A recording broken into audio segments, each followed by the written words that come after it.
आज के दिन याद रही, हर तरफ बस बात रही।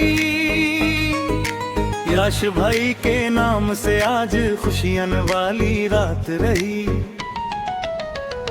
यश भाई के जन्मदिन बा, आज पूरा माहौल जवान बा। हंसी खुशी से भरल बा दिल, भाई के नाम में पहचान बा। नया उमंग बा, नया जोश बा, आज हर दोस्त के होश बा। यारी वाला रिश्ता सबसे खास, यश भाई अपने सबके पास। जिंदगी में ऊंच उड़ान हो, हर सपना तो हर आसा हो। माई बाबू के आशीर्वाद से हर दिन तो हर महान हो।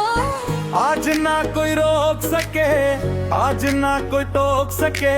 डीजे के बीट जब गूंजे, पूरा माहौल झूम उठे।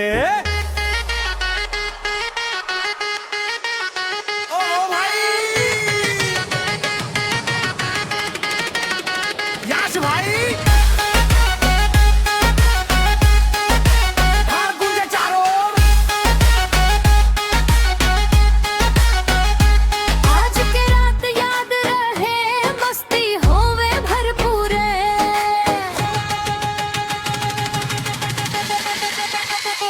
दोस्ती में तो हार जवाब नहीं, दिल में तो हरे हिसाब नहीं। जिसके साथ तू खड़ा रहे, उसके किस्मत में खराबी नहीं।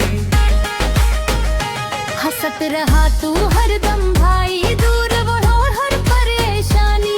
हर कदम पर जीत मिले, हर दिन हो नई कहानी। बीती सीख के नया सफर लेके आवे खुशियन के लहर। मेहनत के रंग निखरत जाए, नाम चमके शहर शहर। आज के दिन बस दुआ बा, तोहार चेहरा सदा खिला रहे। जिंदगी के हर मोड़ पर अपन लोग में का साथ मिला रहे। यश भाई के जन्मदिन बा, आज दिल में प्यार अपर बा। हंसी रहे तो हर जिंदगी में ही दिल से उहार बा। हैप्पी बर्थडे यश भाई, खुश रह तू।